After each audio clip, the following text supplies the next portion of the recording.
pengorbanan demi pengorbanan, tetesan keringat demi tetesan keringat yang kita keluarkan di jalan Allah Subhanahu wa taala, apalagi untuk membela syariat yang murni yang ada di sisi Ar-Rasul sallallahu alaihi wasallam, tidak satu pun akan disia-siakan oleh Allah Subhanahu wa taala.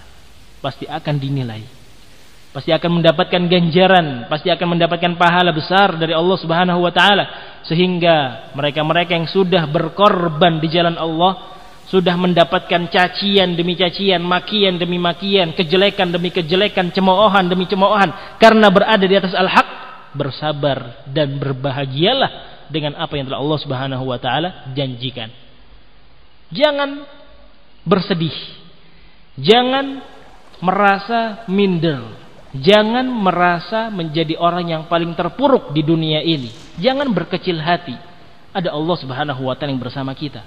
Walaupun keluarga-keluarga kita diperolok, dicaci maki, dikatakan sebagai ninja-ninja yang berjalan di malam hari atau yang semisalnya dari ejekan-ejekan haula al-fussa, jangan sekali-kali menjadikan kita minder untuk menguatkan keluarga-keluarga kita terus berada di atas al-haq, terus berada di atas bimbingan Nabi sallallahu alaihi wasallam, terus berada di atas apa yang beliau sallallahu alaihi wasallam ajarkan kepada nisa beliau, istri-istri beliau dan sahabiat beliau.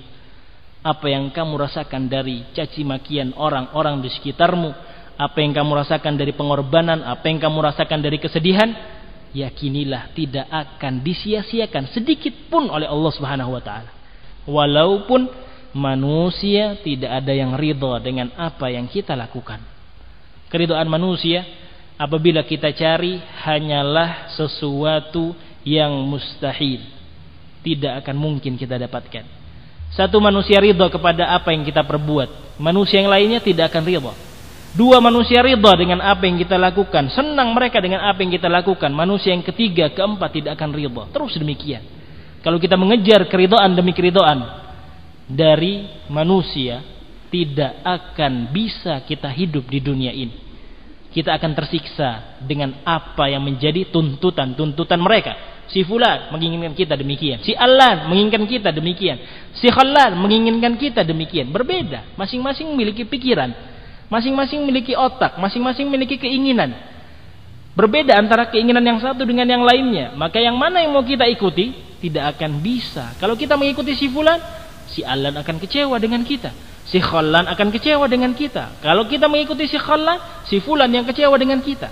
Jadi siapa yang harus kita ikuti? Allah Subhanahu wa taala dan Rasulnya alaihi salatu wassalam. Manusia tidak ridha, khallihim, biarkan mereka. Yang penting yang kita targetkan, yang kita tuju adalah keridhaan Allah Subhanahu wa taala. Kalau Allah ridha, selesai urusannya. Manusia di sekeliling kita, orang tua kita tidak ridha, biarkan.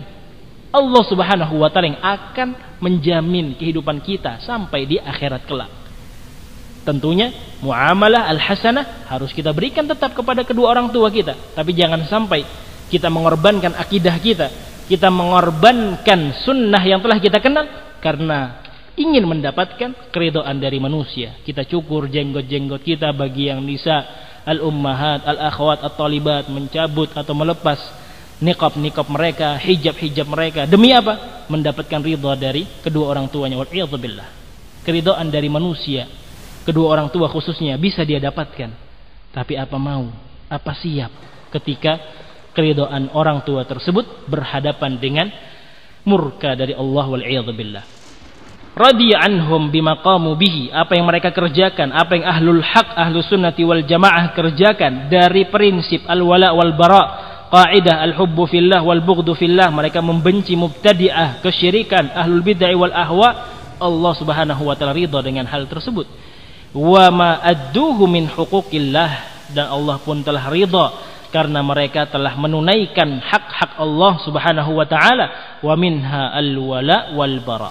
Dan di antara hak-hak Allah Subhanahu wa taala tersebut adalah ketika seorang hamba mempraktekkan sikap atau kaidah yang namanya al-wala wal bara, al-hubbu fillah wal bughdu fillah. Cinta karena Allah dan benci pun karena Allah jalla jalaluh.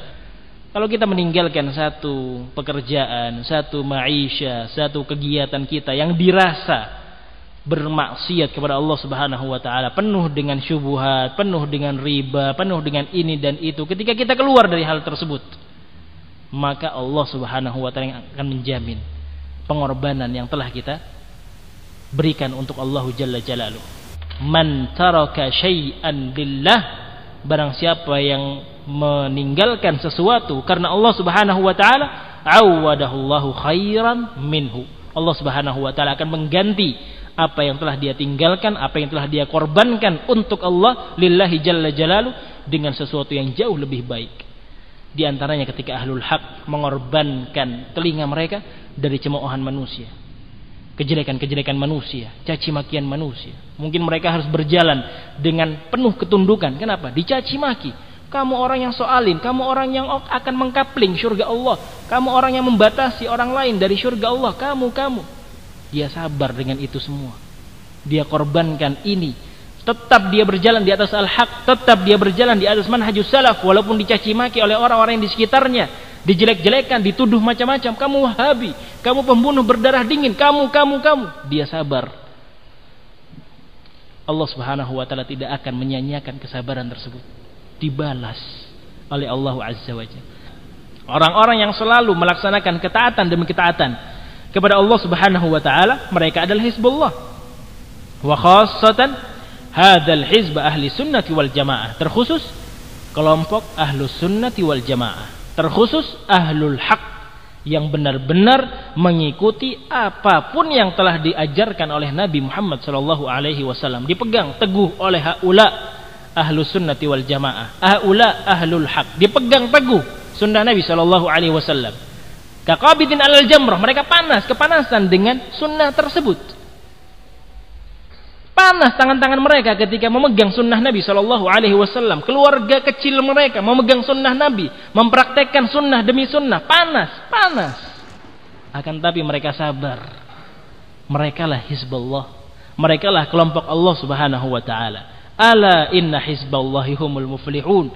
Ketahuilah bahwasanya kelompok Allah Subhanahu wa taala tersebut masuk ke dalamnya, kata Syekhuna hafizahullah, ahlus sunnati wal jamaah, mereka adalah al-muflihun, orang-orang yang beruntung. Falahun fid dunya, mereka orang yang beruntung di dunia ini, bima massakahum bihi min kitabih, karena mereka telah mendapatkan taufik dari Allah Subhanahu wa taala untuk bisa berpegang teguh dengan Al-Qur'anul Karim wattiba'a sunnati rasulih sallallahu alaihi wasallam. Mereka mendapatkan taufik dari Allah Jalla Jalaluh, mereka mendapatkan bantuan dari Allah Azza wa Jalla untuk bisa berpegang teguh dengan sunnah Nabi sallallahu alaihi wasallam. Berat, sangat berat. Tapi mereka mendapatkan kemudahan dari Allah. Mereka mendapatkan taufik dari Allah Subhanahu wa taala, mereka mendapatkan inayah, pertolongan dari Allah Azza wa Jalla untuk bisa terus memegang Al-Qur'an, untuk bisa memegang terus sunnah Nabi sallallahu alaihi wasallam walaupun panasnya sepanas bara api. Inilah sekian balasan. Paling tidaknya 5 balasan yang telah kita sebutkan, yang disebutkan oleh beliau hafizahullah wa ra'ah, bersumber dari ayat Allah Subhanahu wa taala. Balasan untuk ahlul haq, untuk ahlus sunnati wal jamaah. Yang pertama, akan dipatri keimanan di dalam hati-hati mereka. Kedua, mereka akan mendapatkan pembelaan, pertolongan dan penjagaan dari Allah Jalla Jalaluh. Yang ketiga, Allah akan memasukkan ke dalam al-jannah. Yang keempat, Allah ridha kepada mereka. Dan yang kelima, mereka akan masuk ke dalam golongan Allah Jalla Jalaluh. Begitu pula yang terakhir, yang keenam, Allah Subhanahu wa taala telah menyatakan kelompok Allah Subhanahu wa taala tersebut adalah al-muflihun, yakni balasan terakhir ketika mereka telah ditetapkan oleh Allah sebagai orang-orang yang beruntung baik di dunia maupun di akhirat.